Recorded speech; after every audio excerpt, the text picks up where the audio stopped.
Good morning, everybody. Welcome to another episode of Speak On It. It's your host, Biv, your man Tim One right there. What's going on, good Um, people? Dom has been under the weather. He may drop in, he may not drop in, but you know, we wishing a speedy recovery. Definitely. Absolutely. Um, we're gonna get in a little bit of some critical race theory today. It's been a hot topic right now. It's been turned into a political topic as well. So, um, it's an actually a very in depth theory. It's it's a lot of reading if you're interested and you want to get, Very but much so. you also gonna have to do your due diligence in the research of it because you can get a lot of misinformation. Um, and you're gonna get a lot of opinionated information versus the actual information of the actual thesis or whatever you want to call it. That uh, there's a lot of people that were involved in it, and because it was so many, I don't want to leave anybody out. So I'm not even going to mention anybody. You feel me? Because everybody deserved the credit for putting it together. Um, First of all, it's basically in it because it's so in depth. There's really no short explanation of it. You know what I I, mean? I can try. You want to go ahead and give it a try? I can I give mean, my overview or take of it. You know what I'm saying? Of yeah. what I take from it, but it's very in depth. It's very in depth. Well, go ahead, bro. My let me adjust my camera because I feel like I'm leaning. I don't know. My take on it is looking at like you said, you're gonna have to do your due diligence. And look to the source and find out what the origin is. And from my understanding, the origin pretty much came from civil rights lawyers and scholars coming together and basically viewing how the laws were made in this country and pretty much getting the lens of um, different, not perspectives, but it's not even all about race. Yes, race is a main component, but it also talks about classism. It also talks about the slightness of women and their rights and things of that sort, and how the laws can pretty much be affected from the things that have happened into the past until now. So it seemed like it was just really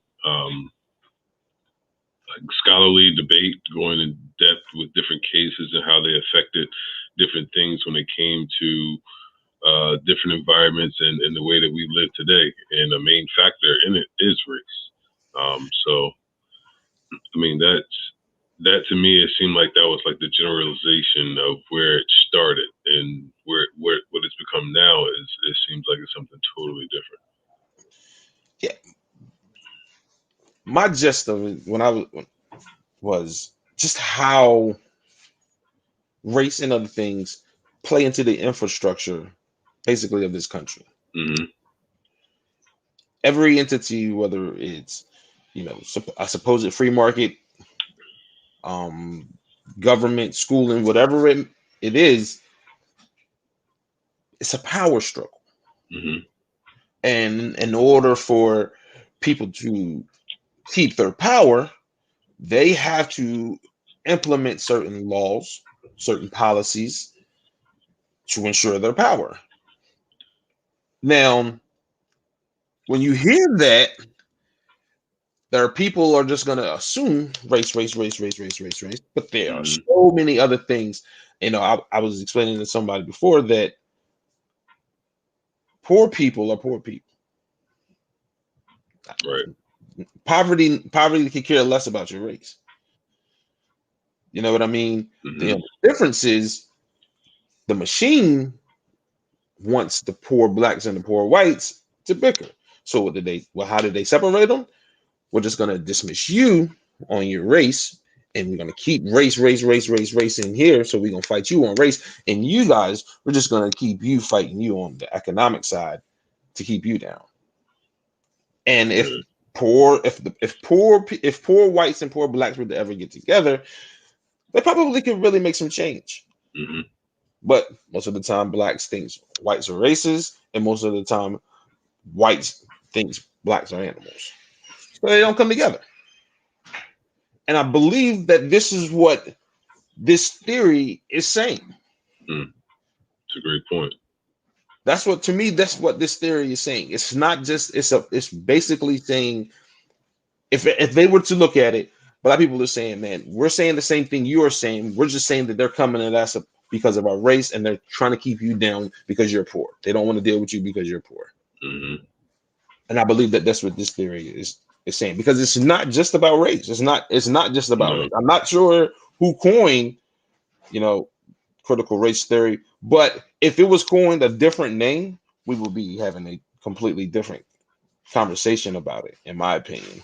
But when this day and age, the word race, just race, racism, racist, whatever it is, it just draws division and negativity, and people don't even hear what you're saying just because you use that word. Right.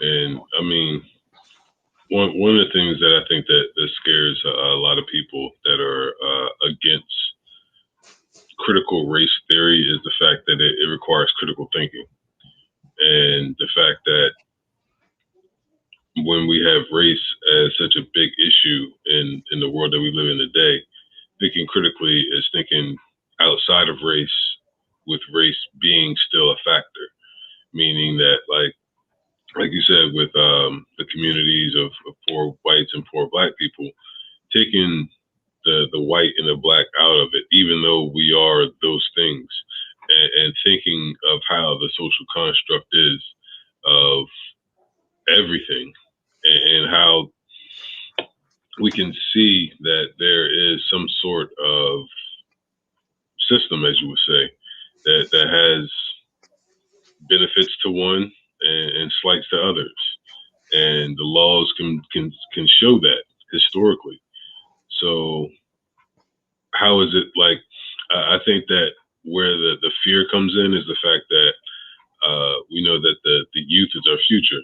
So if you start having the youth to think critically and outside the box when we're talking about this, then that's when you have it to where you have people that want to make a change.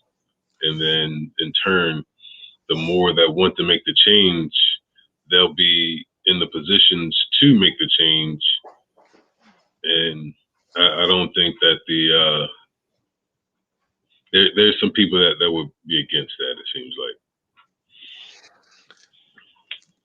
So I hear a lot of arguments against it. One of them is the blame game. You're blaming me for something that happened years ago, or you're teaching kids to hate someone because of something that their ancestors did years ago. And isn't that kind of what we've been going through? It's yeah. I mean, if you think about it, like welcome to our world. Like welcome to our world for a second, and like you can't handle it. Like we've been dealing with this for ever, and and the temperature just turned up on y'all for a couple of years now, and now all over, and y'all can't handle it. Like I don't understand it. And the thing about it is, we don't group all white people. We're not saying all white people. It's not about all white people. It's just the races. So if you're not racist, a lot of these things don't apply to you. Exactly. Even if your family's history has been racist, but you are not, it does not apply to you. You have changed your family's history. Mm-hmm. So these things don't apply to you. You have an understanding of what is going on, and where we're coming from. Right. So it doesn't really apply to you. So we're not grouping all white people. Really, it's racist. And I'm gonna be completely honest with you. And I don't really care what color you are, if you're not about some sort of at least compromise to get along to exist together. I'm not saying you got to be the best friends with the opposite race. You got to invite them over to the cookouts. But at the end of the day, we all really want the same thing. We all want our kids to grow up, be something successful, have an opportunity. That's really all we want. Yeah. Regardless of race. That's what we want as adults. We want our kids to have an opportunity to go on and do something with themselves. That's it. It's a fact. So I don't have to be best friends with anybody, really. Right. You know what I mean? But we have to be able to get along and coexist in this world, because I don't think anybody really wants to go anywhere. You know what I mean? And I mean going anywhere as far as dying. Like, nobody wants to go anywhere. I don't care where you go at on this earth. You're gonna run into other races at this point. Right. So, like, you got to find a way to get along, and racism and race isn't going anywhere. No. And you're not gonna get past it. I can't stand when people say stop talking about it. It's only happened. It's only existing because you're continuing to talk about it. And I'm like, yeah, like, but if you don't address cancer in your body, right, you just pretend that it's not there, eventually you're gonna die. Right. Right. And I mean, like, it's here, and we weren't the ones that were in charge of making a classification of race and the rules that come behind the history of how the term race and what it was used for started. So for someone to dislike you off of the strength of the color of your skin, it's a social construct. Like, really, at the end of the day, like, it's you. For instance, like, we both have different backgrounds as far as our ancestry is concerned, and me and you, we are considered Black. However, there are bloodlines that are in us that would be outside of the Black spectrum. Like, your grandfather could have been Indian, you know what I mean, or from Jamaica, or wherever, you know what I mean? And I think that it's just that if we really peel back the layers of where it all started, it scares the system and racists as well, because it kind of, to me, it would show the ignorance of racism, and show that, like, this was started as pretty much an idea, you know what I mean? And, like, it was started in the sense of using it to put down the slaves. I mean, that, yes, there was some racism when it came to Irish Americans, you know what I mean, coming over from Ireland and whatnot. But at the same time, the main thing with this country, we know the main quote unquote sin was slavery, and we know that the construct of race had to deal with us being able to be seen as equal, and we can see ourselves as equal. It's almost like a fight at times.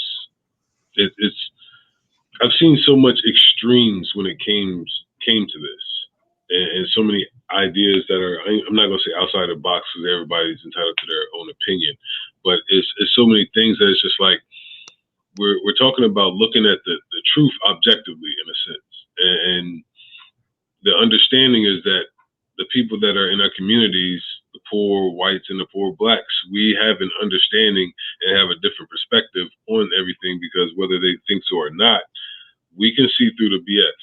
You know what I mean? And there's a majority of people that can't see through the BS and look at things objectively and look at history for what it is.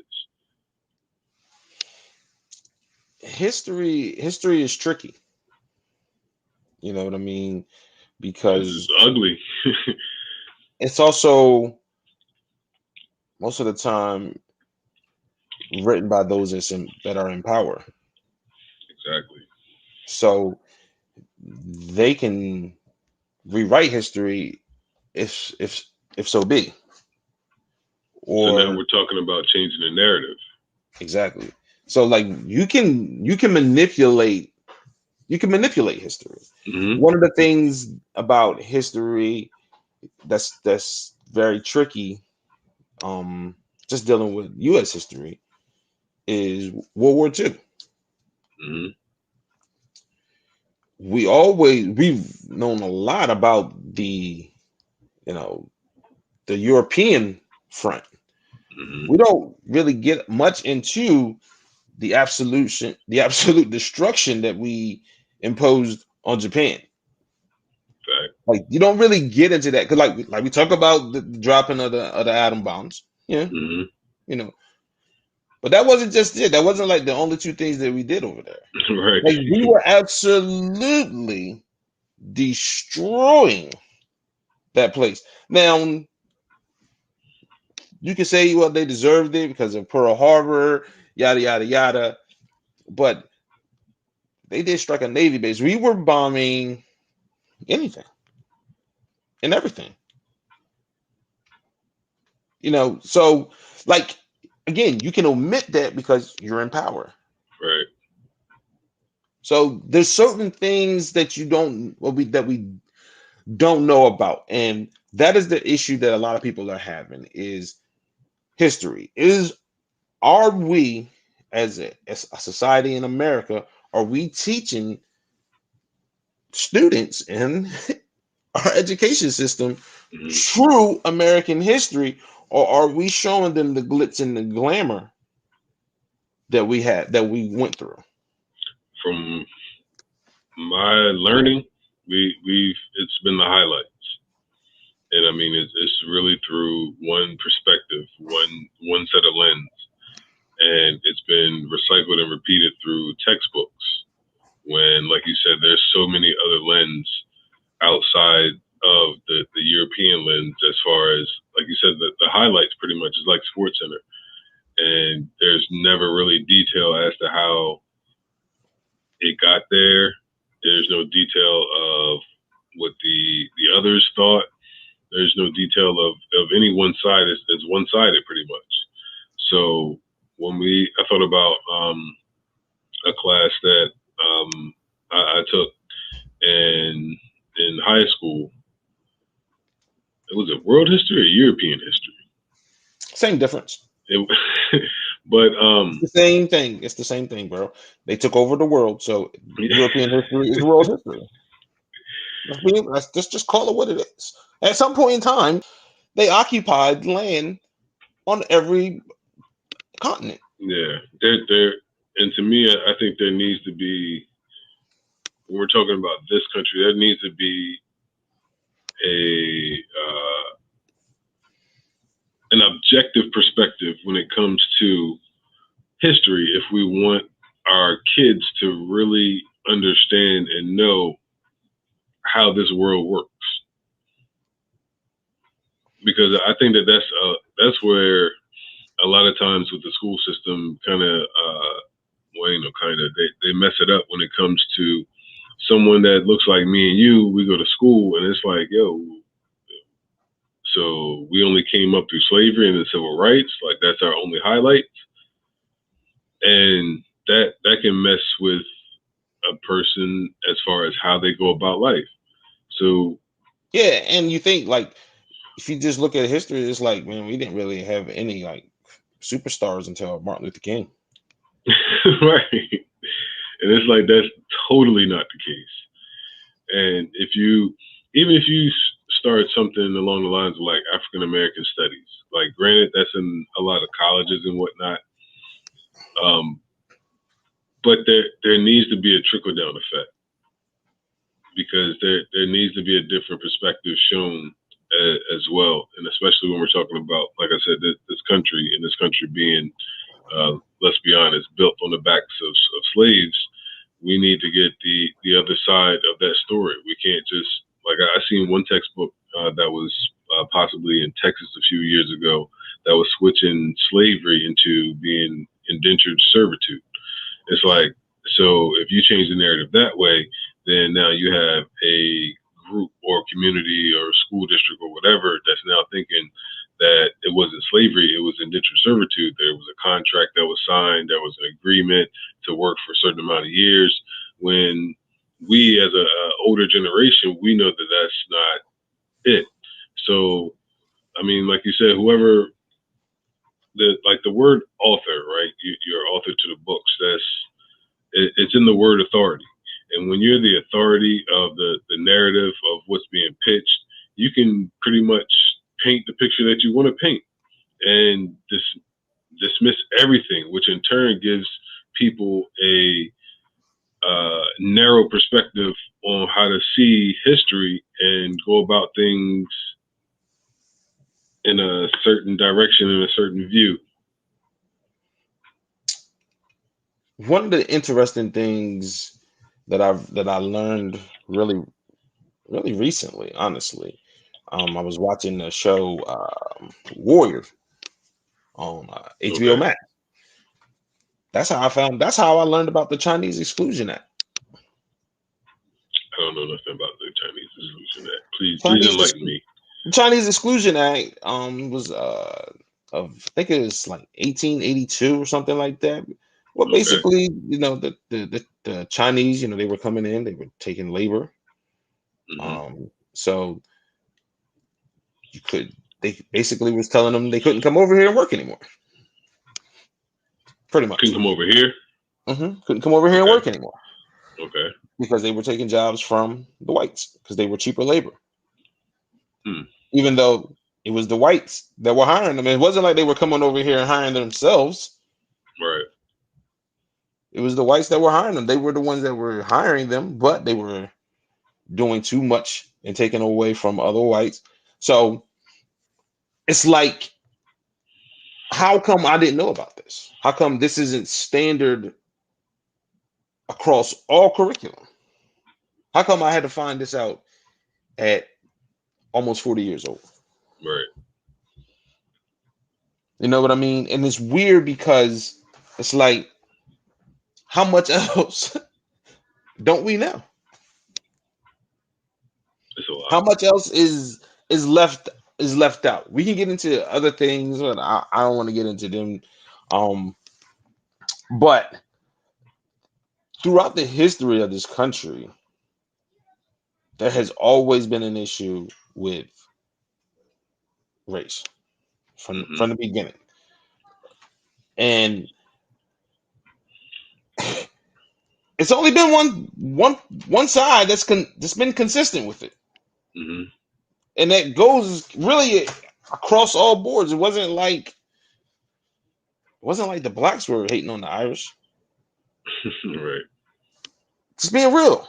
Yeah. So it's always been some sort of exclusion because it wasn't like all of the immigrants, the Italians, they had it rough when they first came over here. Like everybody had it rough when they first came over here. The only difference was you eventually were able to blend and become a part of that society, whereas we couldn't mix. Yeah. Even when we have breed, we stand out. So remember, I put in the chat to check out Mark Lamont Hill on the Black News Channel. He said exactly that. He had an interview with I forgot the guy's name, but he's one of the persons that's against critical race theory being taught in school. And he was the guy was saying that pretty much he doesn't identify with white because he's Italian, so he would identify as Italian American, and everyone should look at themselves as individuals, right? And Mark Lamont Hill pretty much said what you said. Like at the end of the day, like you're in that system whether you think so or not. Like there's a classification to where they had it to where it was one thing, and then people came over, got it hard, and then there was one time to where the Mexicans were classified as white. So, like, it's a classification that's in this society right now. There's no running away from it. Like, I can't go out and say out of my house and say, yeah, I'm Tamon Matthews. I'm an individual. I got history from here and there. I got, you know what I mean? Like, no, I'm seen as a black man, and it's almost like a privilege that you could try to separate yourself and say, well, I'm Italian, English, you know what I mean? But it's like, it is what it is at the end of the day. We didn't make it up, but here we are. And there's no running away from it. Absolutely. But my man Dom had a question. So, does African American teachers have to take it upon themselves to actually teach these truths in their classroom? I'm gonna tell you this, bro. Yes and no, because at the end of the day, you can teach whatever you really want to teach in your classroom, as long as you don't get caught. Honestly, just being real. But you have to teach the standards of the curriculum, you know, and you have to stay within that, or you'll find yourself in hot water. Now you have to take it upon yourself to say whether or not it's worth it, being honest. But no, you really can't. You have to just teach what they tell you to teach, which is really the issue.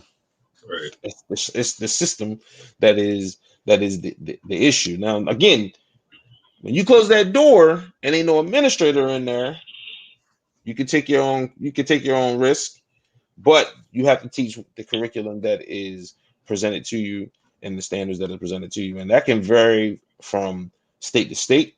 It can vary from district to district within the state, and it could vary from building to building within the district. Right. So yes and no. It's just yes, you can, because I mean everybody has the right to do whatever they want to do, but no, technically they have to teach what exactly is in the curriculum as far as the standards that are governed by the district or the state. So right. I mean, you're in the education system, so you understand the standards and everything as far as that's concerned. I don't think that it should just be limited to African American teachers when it comes to what you said as far as teaching the truths. I think that it needs to be a collective effort. There needs to be teachers that have the mindset of we're going to teach truth and objectively. So pretty much you're going to have a sense of maturity level to where, like, me, I know I can speak for me and Dwayne when we say that we felt that like we've had some teachers in our past that did not like us strictly off the fact that we were young black men. So most definitely. I mean, when it comes to that, there are parents that don't, I ain't gonna say don't know, but it's parents that send their kids to school, to the public school, thinking that the teachers have a mindset to where they're going to teach everybody the same, when we as students know that ain't the case. So there needs to be a change as far as the teacher's mindset as well, of not even having that in the mind, like I'm going to teach each student the same way. Like, yeah, everybody is different in different levels of intellect or different levels of way of thinking or whatever the case may be. Yeah, we get those. But as far as labeling someone and having a prejudging them based off of how they come in your class and how they look or whatever the case may be, that needs to go out the window first, in order for it to actually be a change in the education system. As far as the curriculum that goes up to the higher ups, and how are they willing to be able to be more broad when it comes to teaching, especially history, the history of this country and world history, and not leaving out different parts of the world or civilization that it gets flighted over. So, I mean, like you said, as far as the guidelines, I know that we had one specific teacher that came in. I didn't have them specifically, but was it a sophomore, junior year? Mr. Tweedy, and he brought in a different culture and made us look at things in a different perspective. Even introducing the word umoja and whatnot. What's that? You know what I mean? So I think he was one of the ones that took it upon himself to actually try to do some enlightenment as far as teaching objectively and also teaching true as well. But I think that because of the districts that he was in, he was riding some fine lines, which in turn, you know what I mean? He had to move on to somewhere to where it fit what he wanted to teach and be comfortable. So, I mean, I think it depends on the person. And I mean, African American teachers, I'm not going to put it solely on them. Of course, yeah, we as Black men want to see African American teachers stand up and be objective and teach truths. At the same time, there needs to be a collective effort, because we all know that as far as the education system, there is a deficiency when it comes to African American educators. So, yeah, that's where I stand on that. Agreed, bro. Agreed. It's a slippery slope. Because you know what you should teach, you know what you really want to teach, but at the same Right. time, you know what you have to teach. It's like if you could wait until the bell rung and then be like, hey, come here for like 30 minutes and let me you know what I mean? Let me school you on something. Right.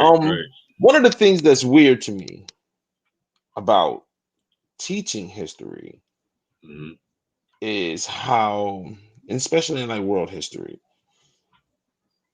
is the glorification of world dominance. Like Napoleon, it was regarded as a hero and not in my opinion, a genocidal maniac. You know what I mean? He was glorified. And that's what they do throughout history. That's why Columbus Day was in existence. You know what I'm saying? Right. Because they were glorifying world domination. What you think about that?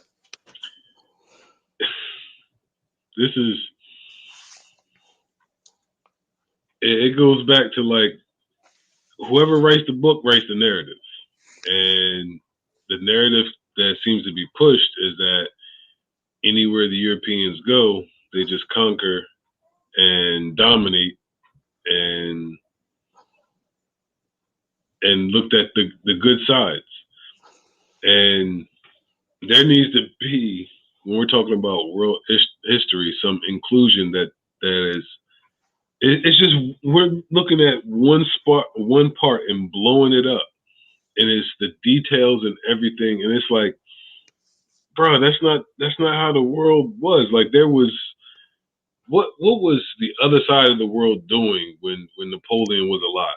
You know what I mean? What was going on in different parts of the world? Why is it that specifically at this time, this is the major event that happened in the world, when there's so many other things that's going on the other side of the world that's not being talked about? For instance, King Mansa Musa. Never knew about him until I was 30 plus. Why is that? Why? His feats are just as, if not more than, a lot of these other characters that we see and learn about and got to answer questions about. And I'll say King Mansa Musa because he was in Africa, and that was something that if I had seen that as a 15-year-old, wait, what? You know what I mean? But I got to learn about this, and it's always conquer and dominate, conquer and dominate. Like, bro, where were some times when y'all just sat down and discussed some things? You know what I mean? Like, and you don't get into those types of teachings until you actually go to college.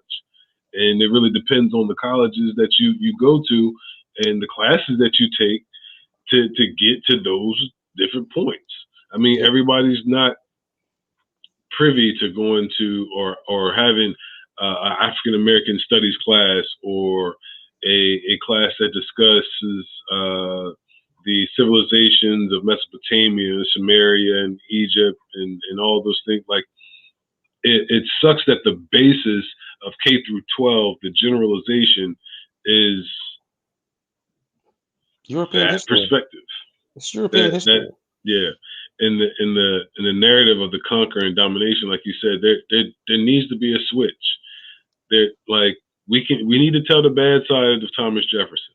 Like my man had a buttload of slaves and thought very differently when it came to us as a people. He's listed as one of the founding fathers of this country and celebrated. It's like if you're gonna celebrate him, I mean, there needs to be like, let's be authentic, let's be real. Like when we talk about even just my life, like there's been some downs that people know. You know what I mean? So it's an honest story of having the negatives and the positives. Where is that? Like you said, you have your opinion as far as Napoleon, and people have their opinion as far as him. They see him in a great light. You see him as a genocidal maniac. There needs to be both of those narratives shared so that people can actually think and have an honest view as to seeing, okay, what was his reasoning for that? You know what I mean? What was his mindset? Like sometimes he can move in ignorance and we could never know. You know what I mean? Like it's yeah. What's different? What's crazy is as society supposedly became more civilized, the Napoleons of the world didn't stop existing. Right. You know what I mean? Hitler wasn't no different. Right. Right. You know what I mean? And anybody that feels as though they want to wipe out other people for the benefit of themselves, they're no different. Exactly. You know what I mean? Like we try to dress it up as something else that it isn't, but that's what it is. Mm-hmm. And that is the issue. That is the issue with history. We don't call it what it is. We call it what they call it because they have controlled the narrative. Mm-hmm. So you go throughout history, and it's just bad. Mm-hmm. It's just bad, and you're like, why? Why did it take for really? It's the smallest continent, right? Which one? Which continent? Europe. Well, second. Oh, Well, okay. second Okay. smallest Right. after Australia, right? So it's the second smallest, but it controlled again the entire world at one point. It was conquering everything. Think about it. How many countries? That's global capitalization, right? Yes, and I've always said, and I this country is it's just a business. Yeah. It's 50 different countries operating under the umbrella of one business. It's a corporation. Yes. You know what I mean? That's why you got 50 different laws on everything. But anyway, that's just what it is. Like, why did Europeans feel as though they had to take over the entire world? Like, you've heard different theories that, but it's true. I think they get like 80 to 90% of their products are imported.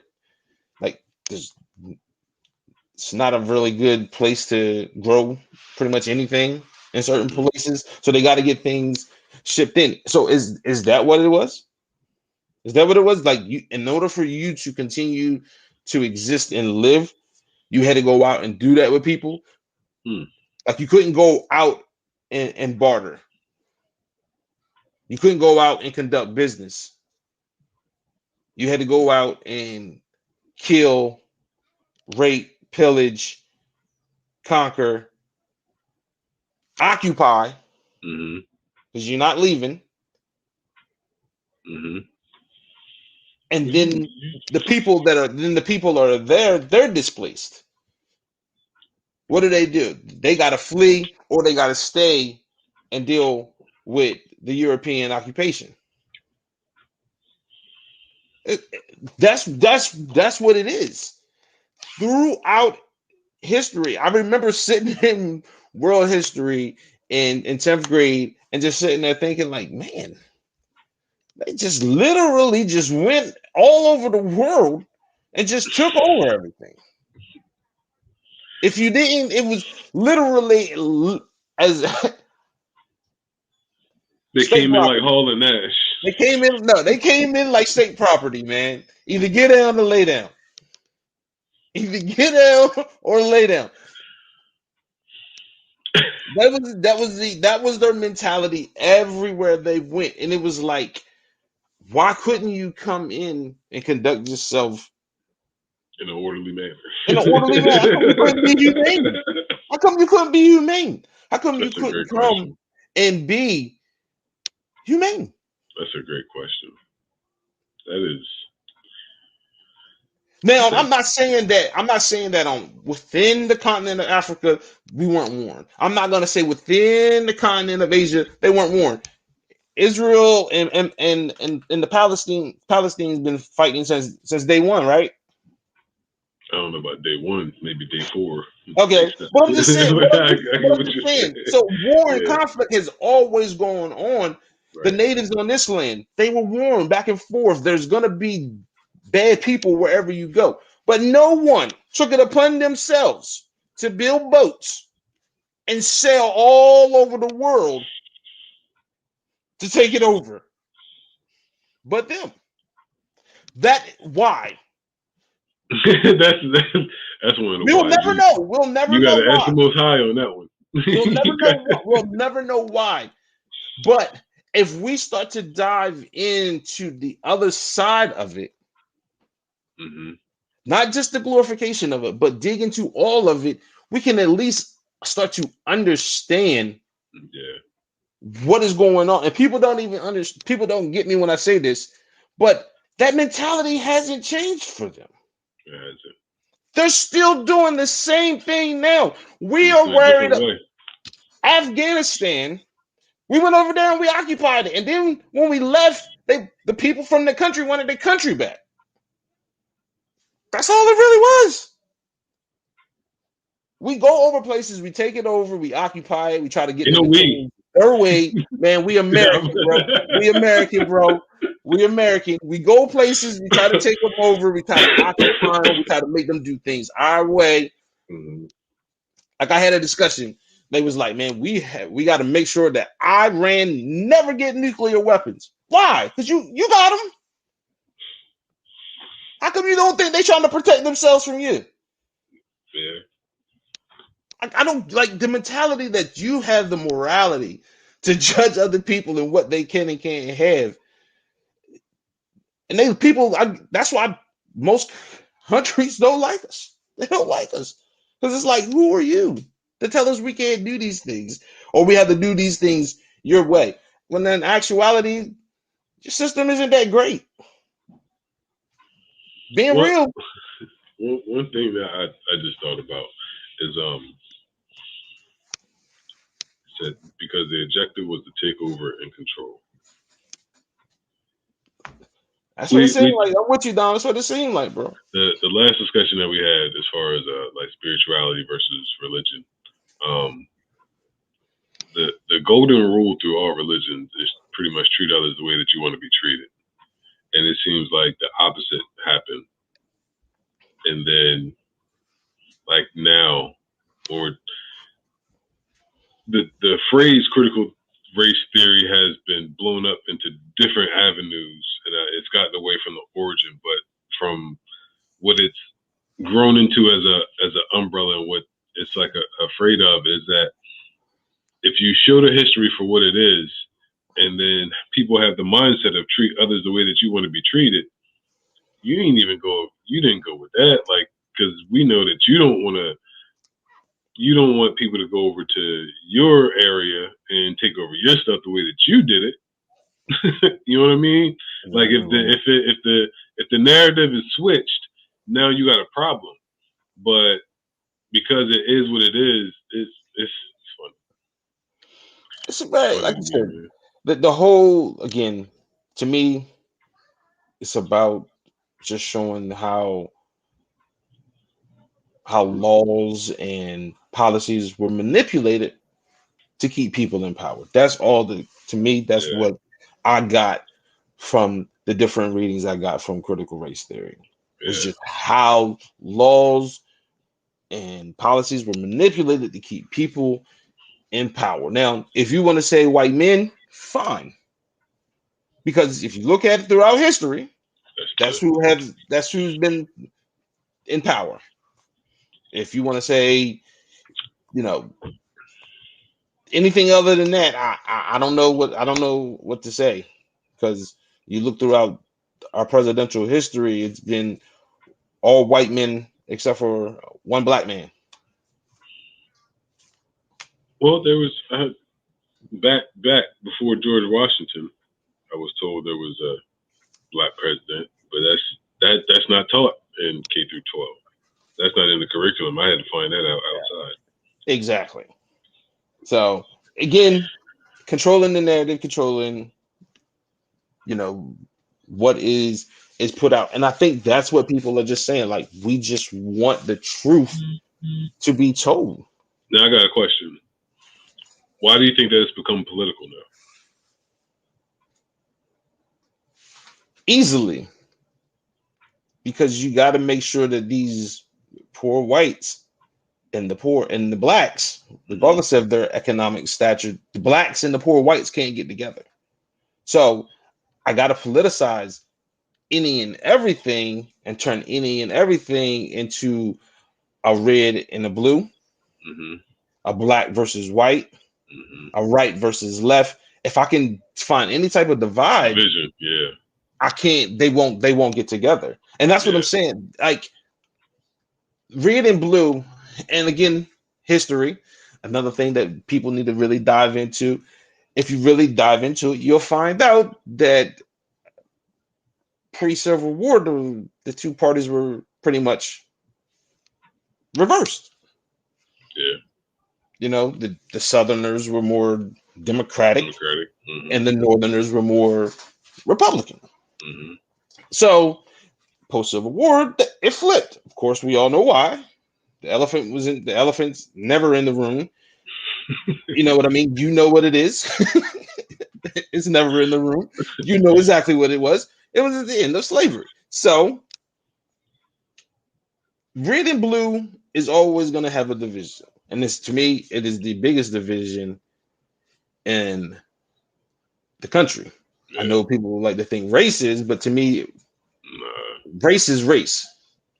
You know what I mean? And I believe there's probably more people that are against racism than there are for it.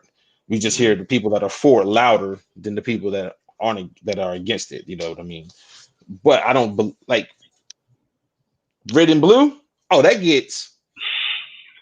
crosses all lines. You can, it crosses all racial lines. You know what I mean? Red and blue is very, very divisive. That is the biggest divide in this country, because everybody believes that their future is staked in red and blue. Yeah. When just future is really staked in people. Yeah. And if we can remove red and blue and focus on people, probably could get a lot more done. Because it's dumb.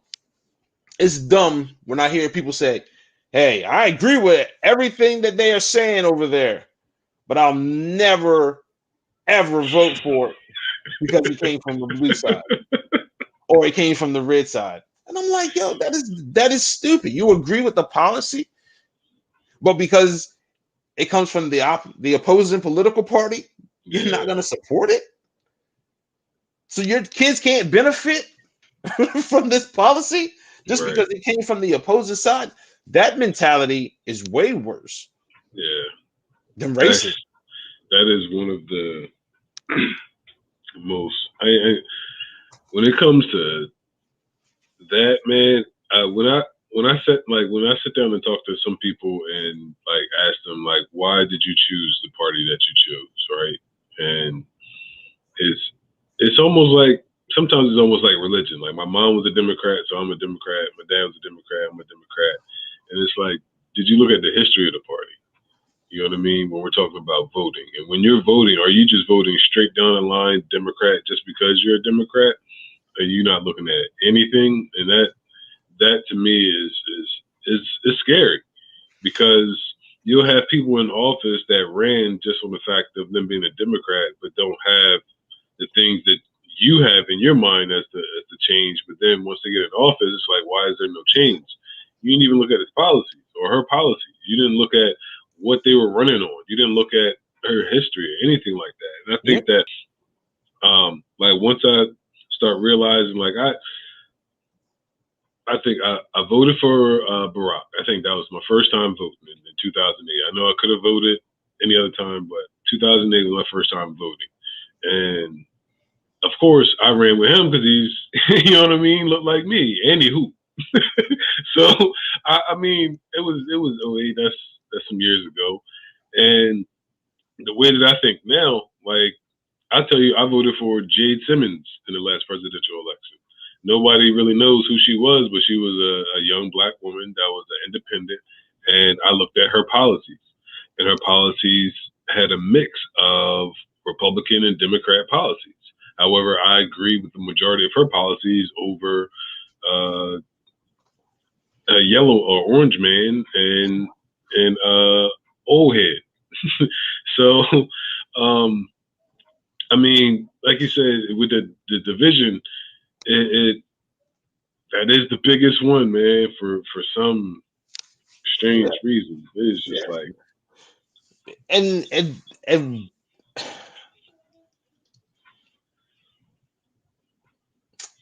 the two media conglomerates don't help. Let's just be real. No, not at all. Which two you talking about? CNN and Fox News. Oh no, we already know they is one sided. They don't help. No, now I'll say this: I watch both. Now, I don't care what either one of them are saying. Mm-hmm. I'm not getting ready to dive all the way in and take either one of them, word too much. You know what I mean? I'm gonna take it as take it with a grain of salt. You know what I mean? But I like to know what each party is thinking. On certain situations, so that way I can be informed on how literally what they're thinking, how they react to certain things, the way they see certain things, and why. I've always said I'm purple. right. I'm both. Yeah. I'm both. Like, there's certain things that I agree with that are Republican. There's certain things that I agree with that are Democratic. Yeah. You feel me? So I just don't understand the mindset of a person that will just vote strictly because of political affiliation, not doing any due diligence to find out who this person is, what they're about, what they're into, who they affiliate themselves with. Like, you don't find none of that out. And then when they get in the office and these things start coming out, and you're like, oh my gosh. And again, that goes on both sides. Because there's been some Democrats that got in office and things come out, and you'd be like, look at this dickhead, just being real. And then you see something come out from the Republicans, and you be like, oh my gosh, how did you not know that? Exactly. How did you not know that? You know what I mean? Right. And you're like, it's just like, wow, like how is this possible? And then they got voted in. Sometimes they still get reelected. Yeah, which is baffling. Interesting to find out, but again, it just goes back to controlling the narrative. I think it's become political for the simple fact that it's almost like propaganda. Like it's the next thing to ride on, and what you can ride your campaign on if you're running for office in 2022 and 2024. As far as I'm against critical race theory or I'm with it, you know what I mean? And it seems like more so the Democrats is with it and the Republicans are not. That's how it seems like as far as the general consensus is concerned. But like, they're making it out to be so many things that the origin of it is not. You know what I mean? And And people are I afraid think of something that may happen that probably won't happen. I don't see a lot of school districts going and putting that into their curriculum. And people right, are in fear of something like they're literally going to school board meetings talking about I don't want my child learning about critical race theory, and the board is looking at them like that's not nowhere near our curriculum. Like, what are you talking right, about? right, Like, right. like people are getting upset and afraid of something that isn't even happening. Like it's not being taught in schools as of right now, and you're already upset about it. It's just weird. It's just weird. Like why are you so afraid of something that could happen? I can't hear you, bro.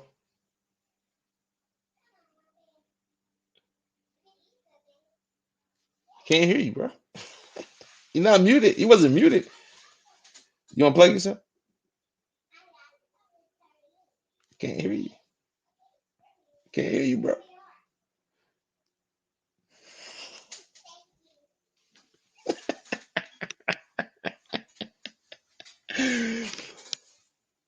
Looks like we having some technical difficulties here from my man Tim One. So we can go ahead and wrap it up. Um, I can't guess I can't get into promote. I see identity. Oh. Can you hear me? Oh, you back. You back. You can hear me? I can hear you.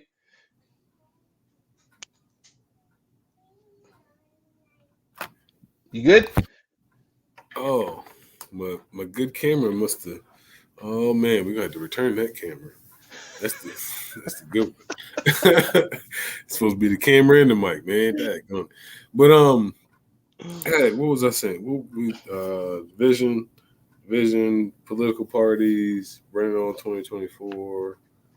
I don't know where we was at, bro. The umbrella of the critical race theory.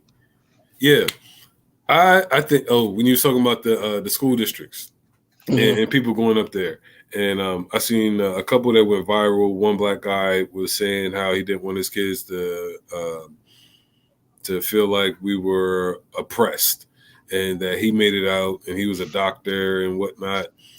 And that's where I feel like it's gone to the extreme, because the term critical race theory and what it really is not talking about that. But at the same time, who said any like it's the objective truth as to what happened in this country. There shouldn't be a going against that, no matter what race you are. If you're talking about education just in general, you should want your kids to learn more and to want to learn more and to go in depth.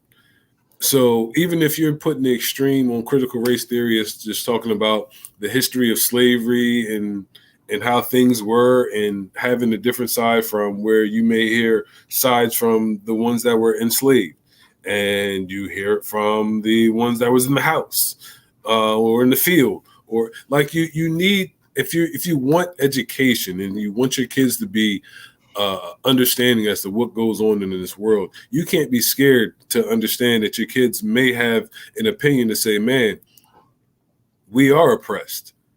Because at the end of the day, like, that happened, and there's still ramifications to this day that we live because of what happened. So yes, there's situations to where people make it out of the hood. There's people that make it out of the hood and go to be what society would deem as successful, as a doctor, as a lawyer, whatever the case may be. We're not saying that can't happen, but we are not going to ignore what has happened to where it has made it to where this generation may be in the position that they're in right now, to where they have to fight extra hard to get to certain levels or certain whatever it is that society has labeled as success. So yeah, I know one guy right now that came from the same apartment complex that I grew up in, that went to a historically black college for men. That was he went to Morehouse, and he went on to be successful, and he's doing well for himself. You know what I mean? Like, I know that those stories exist. I'm pretty sure that him in the 10th and 11th grade would have wanted to understand more about critical race theory and have more of an objective view of history, because then he would have known more, wanted more. I mean, it's, yeah, I'm going to get off my soapbox on that one. I'll keep going. You good. I seen that video that you sent me. Here's my thing on the whole, view of like people seem to have of I made it out, so everything's all good. Mm-hmm. We all at some point in time, as far as our ancestry and within this country, we all had a starting point to achieve the quote unquote American dream. Yeah. For most of us, it was after the emancipation. Let's be real. That was the foundation of our family's lineage in achieving the American dream. Mm-hmm. Those hurdles and roadblocks that were set up after that, some of us still haven't gotten past. It's a fact. And just because you have escaped those hurdles, you avoided those potholes, and you've made it out, that doesn't mean everybody else is still in the maze. Just because you made it out the maze. And I don't get that mentality that because I made it out the maze, that everything in this country is all good. That oppression is no longer in existence. Racism is no longer in existence because I've made it out of the maze and I can see the clear skies and the grass is greener over here. But some of us, majority of us, are still in the maze. Right. And instead of you saying that you made it out and everything's all good and they just have to work harder. Yeah, some of us do. Some of us do. We need to work harder. Some of us do. We need to make better decisions. Some of us, we ain't got no other choice but to do exactly what it is that we're doing every day just to see tomorrow. Yep. And I don't understand the mentality of I made it out, so everything's all good. That mentality. It's a narrow mindset, man. It irks me so much. It's a narrow mindset. I mean, like I can't say it enough that like, you have, especially when you're like in that position, like he said, he's a doctor and whatnot. And it's almost like, you can't have a clouded view, man, especially being a black man in America, man. You cannot, no matter what levels you're on, if you know what it is, then you wouldn't be in that school board meeting defending. You would be in that school board meeting as an educator trying to pull others out. Or not even as an educator. I won't even say that. Someone that's in the community as a mentor to help others get to where you're at, since you feel like it's not that big of an issue. And this is my thing with that. I'm over that. You don't even want that? I don't even want you to help out. You don't have to give back. You don't have to give a helping hand. I'm over the whole obligation that everybody that make it out, they should go back. No, if you want to, cool. If you don't, move on. We don't want you. But you can still acknowledge truths. That's okay. You can still acknowledge the existence of the systemic racism. You can still acknowledge the existence of a system that is designed to make sure that our race is a little bit harder and stronger. Not impossible, but it's going to be a little bit more difficult in certain cases, and then in other cases, extremely difficult. Even if you acknowledge that truth, though, you should have the mindset to want to. Some people selfish. Some people selfish. Okay. Some people selfish. They always want to be about themselves. But that doesn't mean that you can't acknowledge what you went through and what others are going through. Right. Whether or not you want to help them, that's on you.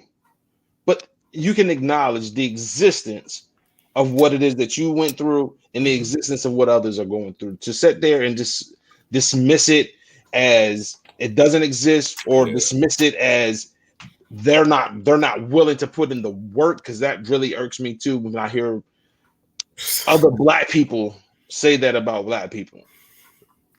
They're not willing to put in the work. They're lazy. When I hear those types of things, it irks me. It irks me because that's not really our mentality. We've always been a people that work. Yeah. Now there might be a few of us that are lazy. They don't want to, but you're not gonna generalize that over all of us. Yeah. You know what I mean? And for me, that is where I say acknowledge it. Just acknowledge it. You don't have to help nobody out. Just acknowledge it. Don't sit there and pretend like everything's all good just because you made it out. That's a fact. You know what I mean? How was the show the other night? I didn't get a chance to watch. I was knocked out. It was good. It was good. I talked about the time where we left the tip at Pizza Hut. My funny moments didn't come off that funny, but that was a funny moment. I guess it was the way that I set it up. But yeah, I pulled out that moment. She was like, "Yo, you called out names. Ain't nobody gonna get in trouble." I was like, "Man, it's 20 years ago, man. It ain't nobody business. Like we just no. With that, with the tips, I'm not pulling out those type stories. Those are stay in the vault. Yeah, so we can't incriminate ourselves. Nah, not at all. But yeah, it was good. I know that a lot of my wife's funny stories had to deal with her falling. So yeah, but it's a few people that didn't know that I failed 10th grade and still graduated on time. So they found that out. And they still wondering how I did it. They still wondering how I did it. I'm not trying to give out my clues so other people can try to. But yeah, it was a good show, man. It was definitely a good show, man. Enjoyed it. That's what's up. When the next one? It is every other Wednesday. So it'll be not this Wednesday, but the following Wednesday. We don't have a subject as of yet, but we got a list, so we'll pick one and go from there. All right. So be a lookout every other Wednesday. Hey, don't try to see that at the dinner table. Hold on, chill out. Okay. All right. I'm about to say you better tomorrow morning, Diary of a Black Stepdad episode, entry 2. I'll be talking about growing up as a Black man. Really interesting. You know, just the way my mind works at times. But other than that, nah, I know I'm gonna talk to you right now while we're here before. What's up? I tell you, I pray for it. You know what I mean, everybody. But I did throw up some specific prayers for you when you was entering into marital relations with becoming a stepdad to 3 women or 3 young women, because I knew with me having my first 2 be daughters, I understand the estrogen levels and how they can be. It's hard. It hit my soul when you was like, "Yo, man, like with nobody watching sports with me." I feel you, because now my oldest, she never was really into sports. Like I tried, and she was like, "Nah." And my baby girl, she was with me. Like I remember she was 4 years old. She cried when the Warriors lost in the championship because Steph Curry was her guy. Now, man, I can't even pay her to watch basketball, man. It is like, yo, I watched the WNBA. She was like, "Did you turn this for me?" I did, kind of, but jeez. I mean, you said you like Candace Parker. Come on now. So it's I that one hit home for me, man. So my guy Nehemiah, man, he watched football with me. You know what I mean? He's loving football. Yeah. And I kind of did that for a reason. so because I want my kids to be in some type of team or club activities and whatnot, and have that camaraderie with people and learn from different people. So I mean, it's kind of a method to my madness. I'm not really a big I was at one point as far as a proponent of pushing kids as far as sports is concerned, but just growing as a person and understanding that, like, I mean, everybody's different. If I was still like that, Kimura would probably be angry at me right now playing basketball, but that's not the case. I've grown and matured and seen things from a different light. So I just definitely want them to be in an environment to where they can learn from other people. And I mean, to me, sports is one of the biggest components about that because it teaches discipline and teamwork and all that. But business professionals of America can do that too. Absolutely. They can also teach you how someone can lead the. Shut up. All right, so. Oh man! Remember Shorty with the head on? All right, so until then. See? Oh man. Anyway, she was dead though. But that's our show for this week. We'll probably be back in a couple of weeks. Not sure exactly what the topic will be.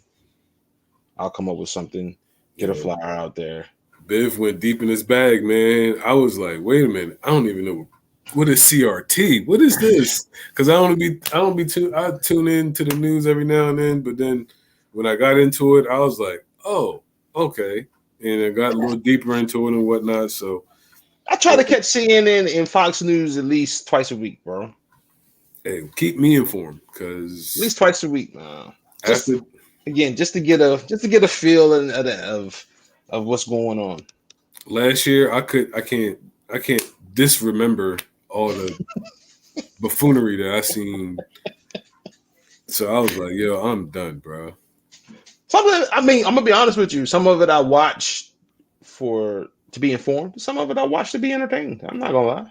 Van Jones crying when Joe Biden got okay. Yeah, let's go ahead. Entertaining. That was very entertaining. That was disturbing.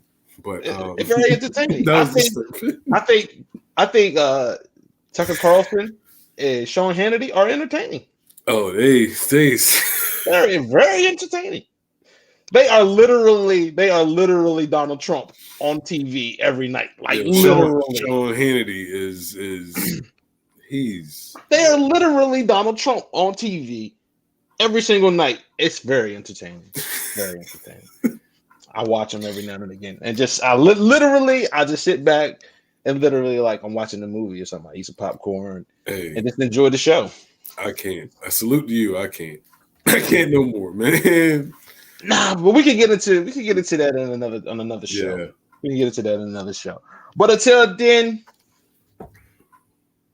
speak on the people, man. Enjoy yourselves, man. Look, I'm not sure what the weather it looks like around your way, but it was supposed to be raining and sunny right now, so I'm gonna go outside and enjoy myself. Yeah, definitely. All right, bro. All right, man. Peace.